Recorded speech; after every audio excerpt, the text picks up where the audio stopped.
Good morning, students. Myself, Imran Sheikh, lecturer at FD Mubin Institute of Engineering and Technology, Bayer.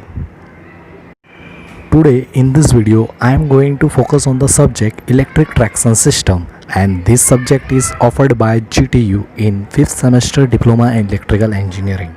તો જાણીએ શું છે electric traction system. સૌથી પહેલાં તો આપણે chapter number 1 introduction to electrical traction system વિશે જાણીશું. Let me start. પહેલાં તો આપણે એ જાણીશું કે ટ્રેક્શન સિસ્ટમ છે શું.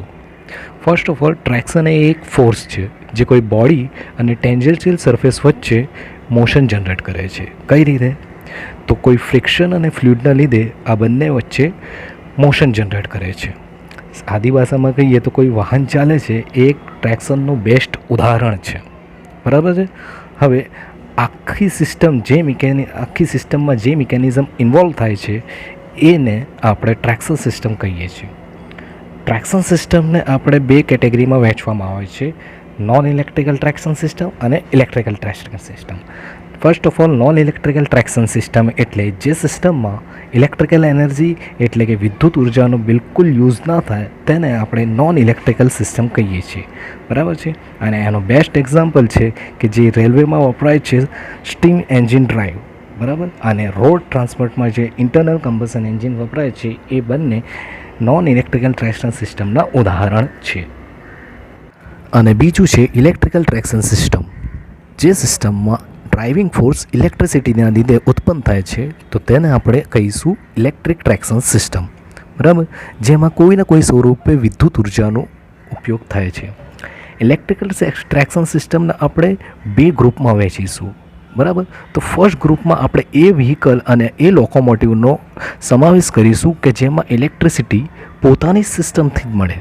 બરાબર. એટલે કે બહારથી કોઈ એક્સટર્નલ ઇલેક્ટ્રિસિટી અથવા એક્સટર્નલ પાવરની જરૂર હોતી નથી.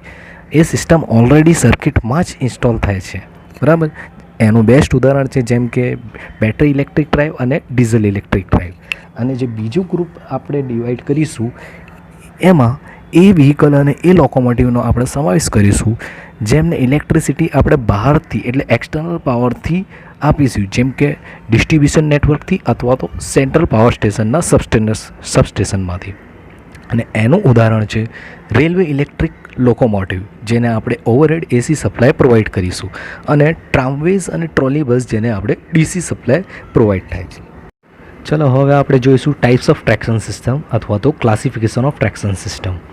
ટ્રેક્શન સિસ્ટમને આપણે બે ભાગમાં ક્લાસિફાઈડ કરીશું: નોન ઇલેક્ટ્રિક ટ્રેક્શન સિસ્ટમ અને ઇલેક્ટ્રિક ટ્રેક્શન સિસ્ટમ, જે આપણે આગળ જોઈ ગયા છીએ. નોન ઇલેક્ટ્રિક ટ્રેક્શન સિસ્ટમના બે ભાગમાં વહેંચવામાં આવે છે: સ્ટીમ એન્જિન ડ્રાઈવ, કાં તો આપણે એને કહીશું એક્સટર્નલ કમ્બશન એન્જિન, અને બીજું છે ઇન્ટરનલ કમ્બશન એન્જિન ડ્રાઈવ. બીજું છે ઇલેક્ટ્રિક ટ્રેક્શન સિસ્ટમ, જેને આપણે ચાર ભાગમાં ડિવાઈડ કર્યો છે: diesel electric drive, petrol electric drive, battery electric drive અને ઇલેક્ટ્રિકલ ડ્રાઈવ. બરાબર છે. ઇલેક્ટ્રિકલ ડ્રાઈવ અને પાછા આપણે ત્રણ ગ્રુપમાં ડિવાઈડ કરવામાં આવશે: ટ્રામવેઝ, ટ્રોલી બસ અને ઇલેક્ટ્રિકલ રેલ. રાઈટ. હવે આપણે સ્ટાર્ટ કરીશું નોન ઇલેક્ટ્રિક ટ્રેક્શન સિસ્ટમ, જેમાં પહેલું છે સ્ટીમ એન્જિન ડ્રાઈવ.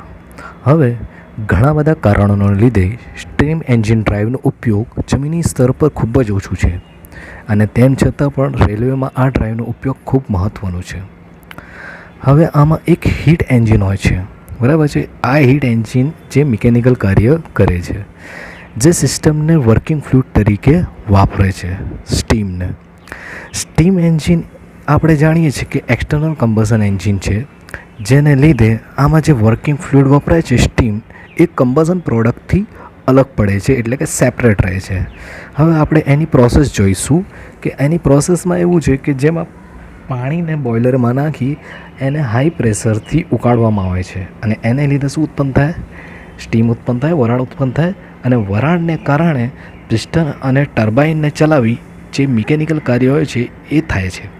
અને જ્યારે વરાળનું પ્રેશર ઓછું થઈ જાય છે, એટલે કે જે લો પ્રેશર સ્ટીમ હોય છે એને આપણે કાં તો વાતાવરણમાં પાછું છોડી દઈશું, કાં તો એને ફરી પાછું ઠંડુ કરી એટલે કે સ્ટીમને કન્ડેન્સ કરી ફરી પાછી એને બોઇલરમાં મોકલી દેવામાં આવે છે. આના લીધે માત્ર 40% 40% ફ્યુલ એનર્જીનું જ મિકેનિકલ એનર્જીમાં રૂપાંતર થાય છે. નાઉ કમ્પોનન્ટ્સ ઓફ સ્ટીમ એન્જિન. એના 7 કમ્પોનન્ટ છે સ્ટીમ એન્જિનના. પહેલું છે heat source, second boiler, third one motor unit, fourth છે કોલ્ડ સિંક, વોટર પમ્પ, 6 છે મોનિટરિંગ એન્ડ કંટ્રોલ અને 7 છે governor. Now advantage of steam engine drive. એના શું શું ફાયદા છે સ્ટીમ એન્જિન ડ્રાઈવના? તો પહેલો ફાયદો એ છે કે સ્વાભાવિક રીતે સ્ટીમ એન્જિન ડ્રાઈવ એ બહુ જ સિમ્પલ છે અને એના જે સિલિન્ડર અને ડ્રાઇવિંગ વ્હીલ્સની વચ્ચે જે કનેક્શન હોય છે, બરાબર છે, એ કનેક્શન બહુ સિમ્પલ હોય છે અને એની સ્પીડને આપણે બહુ ઇઝીલી વેરી કરી શકીએ છીએ. Now disadvantages of steam engine drive. બરાબર છે, તો પહેલો ડિસએડવાન્ટેજ એ છે કે જે એની ઓવરલોડ કેપેસિટી છે એ બહુ લિમિટેડ છે. બીજું, કન્ડેન્સરને આપણે લોકોમોટિવ ઉપર ઇન્સ્ટોલ કરવું ડિફિકલ્ટ છે, તો એના લીધે સ્ટીમ એન્જિન એ નોન કન્ડેન્સિંગ જ ચાલે છે, બરાબર છે. તો જેના લીધે એની જે થર્મલ એફિશિયન્સી હોય છે એ બહુ ઓછી થર્મલ એફિશિયન્સી છે. It's around 6 to 8%.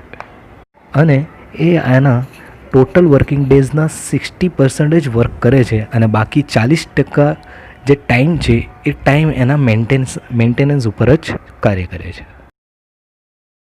Now electric traction system. એમાં પહેલું છે diesel electric drive. Diesel electric ડ્રાઈવમાં ઇલેક્ટ્રિક જનરેટરને ડ્રાઈવ કરવા માટે ડીઝલ એન્જિનનો યુઝ થાય છે.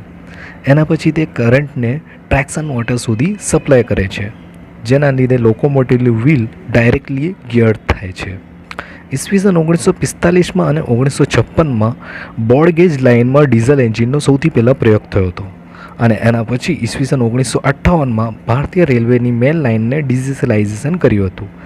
આ વધારે પડતો પહાડી એરિયામાં આનો ઉપયોગ થાય છે. Diesel electric drive steam engine drive કરતાં વધારે પડતો ટોર્ક પ્રોડ્યુસ કરે છે. હવે advantages of diesel electric drive. પહેલું છે સ્ટીમ લોકોમોટિવની કમ્પેરમાં ડીઝલ ઇલેક્ટ્રિક ડ્રાઈવ ઓછું મેન્ટેનન્સ ધરાવે છે અને તેને તરત જ ચાલુ અથવા બંધ કરી શકાય છે. બીજું, ડીઝલ લોકોમોટિવની એફિશિયન્સી એ સ્ટીમ એન્જિન ડ્રાઈવ કરતાં વધારે છે. તેના લીધે એની ઓવરઓલ એફિશિયન્સી અરાઉન્ડ 45 જેટલી છે. ડીઝલ ઇલેક્ટ્રિક ડ્રાઈવના લીધે કોમ્યુનિકેશન લાઇનમાં કોઈ પણ અડચણ ઊભી થતી નથી. ચોથું, ડીઝલ ઇલેક્ટ્રિક ડ્રાઈવ એક સેલ્ફ કન્ટેન યુનિટ છે, તેના લીધે તેને ક્યાંય પણ ઓપરેટ ઇઝીલી કરી શકાય છે. પાંચમું, આ તેના ટોટલ વર્કિંગ ડેઝના 90% વર્ક કરે છે. હવે disadvantages of diesel electric drive. પહેલું ડિસએડવાન્ટેજ છે કે તેની ઇનિશિયલ કોસ્ટ બહુ હાઈ છે. ડીઝલ એન્જિનની લાઈફ બહુ ઓછી છે. બીજું, ડીઝલ એન્જિનને ઠંડુ કરવા માટે કુલિંગ સિસ્ટમની જરૂર પડે છે અને ડીઝલ ઇલેક્ટ્રિક ડ્રાઈવ એ પ્લેન ઇલેક્ટ્રિક ડ્રાઈવ કરતાં વજનમાં હેવી હોય છે. કેમ કે એ ડીઝલ એન્જિન, મેઇન જનરેટર અને ટ્રેક્શન મોટરને કેરી કરે છે.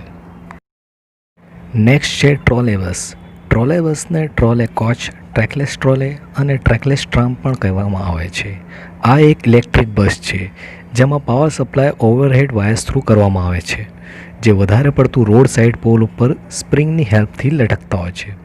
હવે સર્કિટને પૂરી કરવા માટે 2 વાયર અને 1 પોલની જરૂર હોય છે.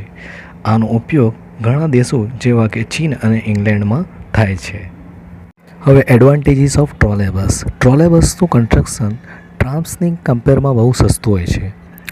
ટ્રોલેબસ એક સાયલેન્ટ ડ્રાઈવ છે. ટ્રોલેબસ એન્વાયરમેન્ટ ફ્રેન્ડલી છે કેમ કે એમાં કોઈ બી ફ્યુલ, કોઇલ કે ડીઝલનો ઉપયોગ થતો નથી. ટ્રોલેબસનું મેન્ટેનન્સ અને રનિંગ કોસ્ટ બાકીની બસના કમ્પેરમાં ઓછું હોય છે, જેમાં ઓઇલનો યુઝ એઝ અ ફ્યુલ તરીકે થતો હોય છે. નાઉ ડિસએડવાન્ટેજીસ ઓફ ટ્રોલેબસ. ટ્રોલેબસનો ઉપયોગ આપણે એવી જગ્યાએ કરી શકીએ જ્યાં ટ્રાફિકની ડેન્સિટી ઘણી ઓછી હોય. બીજું, ટ્રોલેબસ એ એવી જગ્યાએ વપરાય જ્યાં વીજળીની માત્રા બહુ વધારે હોય અને વીજળી સસ્તી હોય. થર્ડ વન, ઓવરહેડ ઇક્વિપમેન્ટ કે જે ટ્રોલી બસમાં આપણે વાપરીએ છીએ તે ટ્રામ્સની કમ્પેરમાં વધુ મોંઘા હોય છે. હવે advantages of electric traction as compare to other methods of traction system. બરાબર છે, તો એનું પહેલું એડવાન્ટેજીસ છે કે ક્લીનલીનેસ. આમાં કોઈ પણ પ્રકારનો ધુમાડો ઉત્પન્ન થતું નથી અને તે અંડરગ્રાઉન્ડ અને ટ્યુબ રેલવેમાં સુટેબલ હોય છે. આનાથી કોઈ બી બિલ્ડિંગ કે ઉપકરણ ડેમેજ કે ખરાબ થતું નથી. બીજું છે એનું મેન્ટેનન્સ કોસ્ટ. ઇલેક્ટ્રિક લોકોમોટિવનું મેન્ટેનન્સ કોસ્ટ સ્ટીમ લોકોમોટિવની કમ્પેરમાં 50% આસપાસ હોય છે અને તેનું મેન્ટેનન્સ ટાઈમ પણ બહુ ઓછું હોય છે. ત્રીજું છે એનું સ્ટાર્ટિંગ ટાઈમ.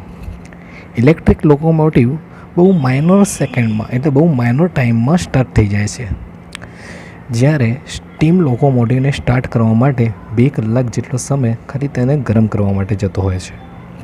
ચોથું છે હાઈ સ્ટાર્ટિંગ ટોર્ક. હવે ઇલેક્ટ્રિક ટ્રેક્શનમાં આપણે જે મોટર યુઝ થાય છે તેનો સ્ટાર્ટિંગ ટોર્ક બહુ વધારે હોય છે, જે આપણને ફાયદો આપે છે. શેમાં? તો કહેવાય સમય પ્રમાણે કાર્ય પૂરું થઈ જાય છે અને ટ્રાફિકને ઝડપથી હેન્ડલ કરવા માટે એની એક કેપેસિટી હોય છે. પાંચમું બ્રેકિંગ. ઇલેક્ટ્રિક ટ્રેક્શન સિસ્ટમમાં આપણે રીજનરેટિવ બ્રેકિંગનો ઉપયોગ કરીએ છીએ, જેનો ફાયદો એ છે કે 80% જેટલી એનર્જી જે સપ્લાય ટાઈમે આપણે આપીએ છીએ તે ડિસેન્ડિંગ સમયે આપણને પાછી મળે છે. છઠ્ઠું છે ચીપનેસ. બરાબર છે. તો ઇલેક્ટ્રિક ટ્રેક્શન સિસ્ટમ બીજી ટ્રેક્શન સિસ્ટમના કમ્પેરમાં સસ્તું હોય છે.